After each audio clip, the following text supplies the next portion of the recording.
ಆಚಿ ಮಸಾಲ ಎಂತ ಅಡಿಗೆಯ ರುಚಿಯಾಗೋ ರಹಸ್ಯವು 20 ರೂಪಾಯಿ.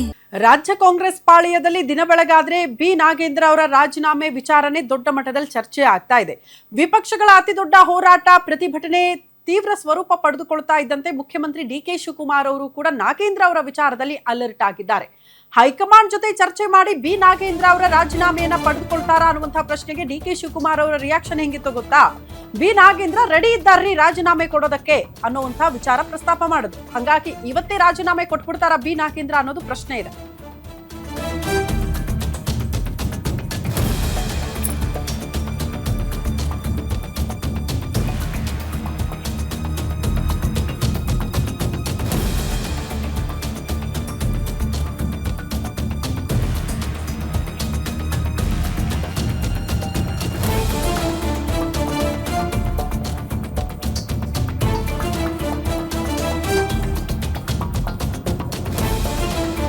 ರಾಜ್ಯ ರಾಜಕಾರಣದಲ್ಲಿ ಮೇಜರ್ ಟ್ವಿಸ್ಟ್, ನಾಗೇಂದ್ರ ರಾಜೀನಾಮೆ ಪಕ್ಕಾ ಅಂತ ಇದೆ ಮೂಲಗಳು. ಸಚಿವ ಸ್ಥಾನಕ್ಕೆ ಇವತ್ತೇ ರಾಜೀನಾಮೆ ಕೊಟ್ಟು ಬಿಡ್ತಾರಾ ಸಚಿವ ಬಿ ನಾಗೇಂದ್ರ? ನಾಗೇಂದ್ರ ರಾಜೀನಾಮೆಗೆ ಕಾಂಗ್ರೆಸ್ ಹೈಕಮಾಂಡ್ ಸೂಚನೆ ಕೊಟ್ಟಿದೆಯಂತೆ. ನಾಗೇಂದ್ರ ರಾಜೀನಾಮೆಗೆ ಒತ್ತಾಯಿಸಿ ಬಿಜೆಪಿ ಪಾದಯಾತ್ರೆಯನ್ನ ಕೈಗೊಂಡಿದೆ. ಪಾದಯಾತ್ರೆ ಆರಂಭಕ್ಕೂ ಮೊದಲೇ ವಿಕೆಟ್ ಪತನ ಆಗಿ ಹೋಗುತ್ತಾ? ಪಾದಯಾತ್ರೆ ಮಾಡಿದ್ರೆ ಅದರ ಇಂಪ್ಯಾಕ್ಟ್ ಬೇರೆ ರೀತಿಯಲ್ಲಿ ಇರುತ್ತೆ ಬಳ್ಳಾರಿ ಭಾಗದಲ್ಲಿ. ಹಂಗಾಗಿ ಅದಾಗಕ್ ಬಿಡಬಾರದು ಅನ್ನೋದು ಮನಸ್ಸು ಕಾಂಗ್ರೆಸ್ ಹೈಕಮಾಂಡ್ಗೂ ಕೂಡ ಇರುತ್ತೆ. ಹಂಗಾಗಿ ಕಾಂಗ್ರೆಸ್ ಹೈಕಮಾಂಡ್ ಪಾದಯಾತ್ರೆ ಆರಂಭ ಮಾಡೋಕ್ಕೂ ಮುಂಚೆನೆ ರಾಜೀನಾಮೆ ಕೊಟ್ಟುಬಿಡಿ ಅನ್ನೋ ರೀತಿಯಲ್ಲಿ ಸೂಚನೆ ಕೊಟ್ಟಂಗೆ ಕಾಣಿಸುತ್ತೆ. ಇದನ್ನ ಮುಖ್ಯಮಂತ್ರಿ ಡಿಕೆ ಶಿವಕುಮಾರ್ ಅವರು ಬಿ ನಾಗೇಂದ್ರ ಅವರಿಗೆ ಈ ಸುದ್ದಿಯನ್ನ ತಲುಪಿಸಿರ್ತಾರೆ. ಹಂಗಾಗಿ ಇವತ್ತೇ ರಾಜೀನಾಮೆ ಕೊಟ್ಟು ಬಿಡ್ತಾರಾ ಸಚಿವ ಸ್ಥಾನಕ್ಕೆ ಬಿ ನಾಗೇಂದ್ರ ಅನ್ನೋದು ಸದ್ಯ ಇರುವಂತಹ ಕುತೂಹಲ. ಮೋಸ್ಟ್ಲಿ ಕೊಡುವ ಸಾಧ್ಯತೆಗಳು ದಟ್ಟವಾಗಿದೆ. ಇವತ್ತೇ ರಾಜೀನಾಮೆ ಅನ್ನೋದರ ಡೀಟೇಲ್ ಸದ್ಯ ಸಿಗ್ತಾ ಇದೆ. ಬಳ್ಳಾರಿ ಭಾಗದಲ್ಲಿ ಪಾದಯಾತ್ರೆ ಎಷ್ಟರ ಮಟ್ಟಿಗೆ ವರ್ಕೌಟ್ ಆಗುತ್ತೆ ಅನ್ನೋದು ಎಲ್ಲಾ ಪಕ್ಷದ ನಾಯಕರಿಗೂ ಕೂಡ ಗೊತ್ತಿದೆ. ಹಂಗಾಗಿ ಈಗ ಪ್ರಮುಖವಾಗಿ ಬಿ ನಾಗೇಂದ್ರ ಅವರ ವಿಚಾರವನ್ನ ಮುಂದಿಟ್ಕೊಂಡು ಪಾದಯಾತ್ರೆ ಮಾಡುವ ಮೂಲಕ ಅಗೇನ್ ಬಳ್ಳಾರಿಯಲ್ಲಿ ತಮ್ಮ ಹಿಡಿತ ಸಾಧಿಸಬೇಕು ಅಂತ ಬಿಜೆಪಿ ನಾಯಕರು ಪ್ಲಾನ್ ರೂಪಿಸ್ತಾ ಇರುವ ಹೊತ್ತಲ್ಲೇ ಇದರಿಂದ ಪಕ್ಷಕ್ಕೆ ಡ್ಯಾಮೇಜ್ ಆಗುತ್ತೆ ಅನ್ನೋದನ್ನ ಕಾಂಗ್ರೆಸ್ ಹೈಕಮಾಂಡ್ ಕೂಡ ಅರ್ಥ ಮಾಡ್ಕೊಂಡಂಗೆ ಕಾಣಿಸುತ್ತೆ. ಇನ್ಫ್ಯಾಕ್ಟ್ ವಿಪಕ್ಷ ನಾಯಕರು ಹೋರಾಟ ಮಾಡೋದಿರ್ಲಿ, ಪಾದಯಾತ್ರೆ ಮಾಡೋದಿರ್ಲಿ, ಸ್ವಪಕ್ಷದಲ್ಲಿ ಅಪಸ್ವರಗಳಿತ್ತು ಬಿ ನಾಗೇಂದ್ರ ಅವರನ್ನ ಮತ್ತೊಮ್ಮೆ ಸಂಪುಟಕ್ಕೆ ಸೇರ್ಪಡೆ ಮಾಡ್ಕೊಂಡಿರೋದ್ರಿಂದ. ಯಾಕಂದ್ರೆ ವಾಲ್ಮೀಕಿ ಹಗರಣದ ಅತಿ ದೊಡ್ಡ ಸದ್ದು ಸುದ್ದಿ ಇಡೀ ರಾಜ್ಯದಲ್ಲಿ, ಒಬ್ಬ ಅಮಾಯಕ ಅಧಿಕಾರಿಯ ಆತ್ಮಹತ್ಯೆ, ಇಷ್ಟೆಲ್ಲ ಇದ್ರೂ ಕೂಡ ಮತ್ತೆ ಅವ್ರನ್ನ ಸಂಪುಟಕ್ಕೆ ಸೇರ್ಪಡೆ ಮಾಡ್ಕೊಳ್ತಾರೆ ಅಂದ್ರೆ ಏನ್ ಅರ್ಥ ಅಂತ. ಸೊ ನಾಗೇಂದ್ರ ಕರೆಸ್ಕೊಂಡು ಕಾಂಗ್ರೆಸ್ ಹೈಕಮಾಂಡ್ ಸೂಚನೆ ಕೊಟ್ಟಂಗೆ ಕಾಣಿಸುತ್ತೆ, ರಾಜೀನಾಮೆ ಕೊಟ್ಟುಬಿಡಿ ಅಂತ. ಸುದೀರ್ಘ ಚರ್ಚೆ ಬಳಿಕ ರಾಜೀನಾಮೆ ಪಡೆಯುವಂತೆ ಮುಖ್ಯಮಂತ್ರಿಗಳಿಗೆ ಸೂಚನೆ ಕೊಡಲಾಗಿದೆ.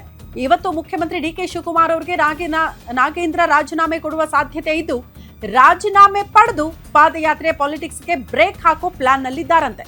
ಬಿಜೆಪಿ ಪಾದಯಾತ್ರೆ ಮಾಡಿದ್ರೆ ರಾಜ್ಯದಾದ್ಯಂತ ದೊಡ್ಡ ಸುದ್ದಿ ಆಗ್ಬಿಡುತ್ತೆ. ಹೀಗಾಗಿ ಅದಕ್ಕೆ ಅವಕಾಶ ಕೊಡಬಾರದು, ರಾಜೀನಾಮೆ ಪಡೆದುಕೊಂಡ್ಬಿಡಿ ಅಂತ ಕಾಂಗ್ರೆಸ್ ಹೈಕಮಾಂಡ್ ಸೂಚನೆ ಕೊಟ್ಟಿದೆ.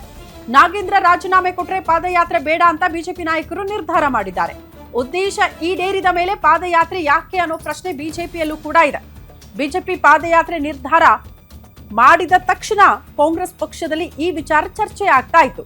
ಬಿಜೆಪಿಗೆ ಡಬಲ್ ಪ್ರಾಫಿಟ್ ಆಗಬಹುದು ಅನ್ನುವಂತಹ ಚರ್ಚೆ, ಅದಕ್ಕೆ ಅವಕಾಶ ಮಾಡಿಕೊಡಬಾರದು. ಹಾಗಾಗಿ ರಾಜೀನಾಮೆ ಪಡೆದುಕೊಳ್ಳಿ ಅಂತ ಕಾಂಗ್ರೆಸ್ ಹೈಕಮಾಂಡ್ ಸೂಚನೆ ಕೊಟ್ಟಿದೆ.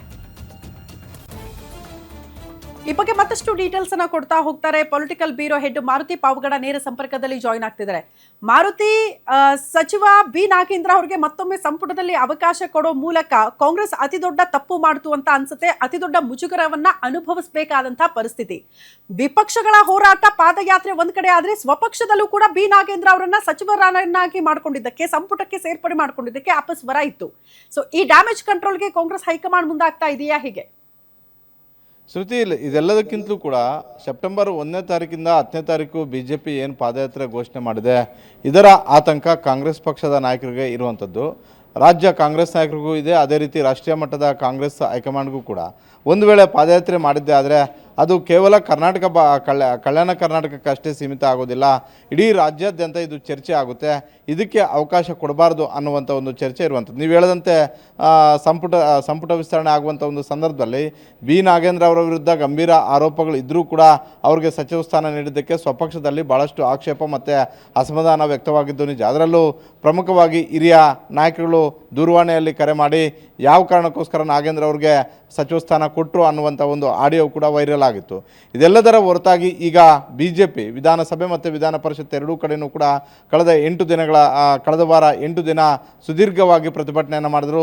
ಅದಾದ ಬಳಿಕ ನಾಗೇಂದ್ರ ರಾಜೀನಾಮೆಯನ್ನು ಕೊಡಲೇಬೇಕು ಅನ್ನುವಂಥ ಒಂದು ರೀತಿಯಲ್ಲಿ ಕಲ್ಯಾಣ ಕರ್ನಾಟಕ ಭಾಗದಲ್ಲಿ ರಾಯಚೂರಿಂದ ಬಳ್ಳಾರಿವರೆಗೂ ಪಾದಯಾತ್ರೆ ಮಾಡೋದಕ್ಕೆ ನಿರ್ಧಾರ ಮಾಡಿರುವಂಥದ್ದು. ಈ ಪಾದಯಾತ್ರೆ ಮಾಡಿದ್ದಾದರೆ ಸಹಜವಾಗಿ BJPಗೆ ಪೊಲಿಟಿಕಲ್ ಪ್ರಾಫಿಟ್ ಹೆಚ್ಚಾಗಿ ಆಗುತ್ತೆ. ಇಡೀ ರಾಜ್ಯಾದ್ಯಂತ ಕೇವಲ ಕಲ್ಯಾಣ ಕರ್ನಾಟಕದಲ್ಲಿರುವ 6-7 ಜಿಲ್ಲೆಗಳು ಅಷ್ಟೇ ಅಲ್ಲ, ಇಡೀ ರಾಜ್ಯಾದ್ಯಂತ ಅದರ ಪ್ರಭಾವ ಜಾಸ್ತಿ ಆಗುತ್ತೆ. ಮುಂದಿನ ವಿಧಾನಸಭಾ ಚುನಾವಣೆಗೆ ಇದು ಪ್ರಮುಖ ಅಸ್ತ್ರ BJP ಮತ್ತು JDSಗೆ ಆಗುತ್ತೆ ಅನ್ನುವಂಥ ಒಂದು ಚರ್ಚೆ ಕಾಂಗ್ರೆಸ್ ಪಕ್ಷದಲ್ಲಿ ಆಗಿದ್ದು ನಿಜ. ಈ ನೆಲೆಯಲ್ಲೇ ನಾಗೇಂದ್ರ ಅವರನ್ನು ನಿನ್ನೆ ಕಾಂಗ್ರೆಸ್ ಹೈಕಮಾಂಡ್ ಕರೆಸಿಕೊಂಡು ಸುದೀರ್ಘವಾಗಿ ಚರ್ಚೆ ಮಾಡಿದೆ. ಮುಖ್ಯಮಂತ್ರಿ DK ಶಿವಕುಮಾರ್ ಅವ್ರ ಜೊತೆ ರಾಹುಲ್ ಗಾಂಧಿ ಅವರೇ ನೇರವಾಗಿ ಮಾತುಕತೆ ಮಾಡಿದ್ದಾರೆ ಅನ್ನುವಂಥ ಒಂದು ಮಾಹಿತಿ ಸಿಗ್ತಾ ಇರುವಂಥದ್ದು.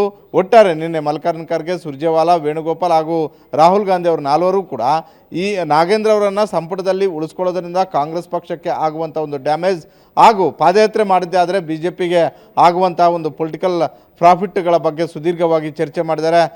ಮುಖ್ಯಮಂತ್ರಿ DK ಶಿವಕುಮಾರ್ ಅವ್ರಿಗೆ ಇದರ ಬಗ್ಗೆ ಒಂದು ಸ್ಪಷ್ಟವಾದಂಥ ಒಂದು ನಿರ್ಧಾರವನ್ನು ತೆಗೆದುಕೊಳ್ಬೇಕು, ನಾಗೇಂದ್ರ ಅವರ ರಾಜೀನಾಮೆ ಅನಿವಾರ್ಯ ಆದರೆ ತೆಗೆದುಕೊಳ್ಳಿ ಅನ್ನುವಂಥ ಒಂದು ಸಂದೇಶವನ್ನು ಕೊಟ್ಟು ಕಳಿಸಿದ್ದಾರೆ ಅನ್ನುವಂಥ ಒಂದು ಮಾಹಿತಿ ಸಿಕ್ಕಿರುವಂಥದ್ದು.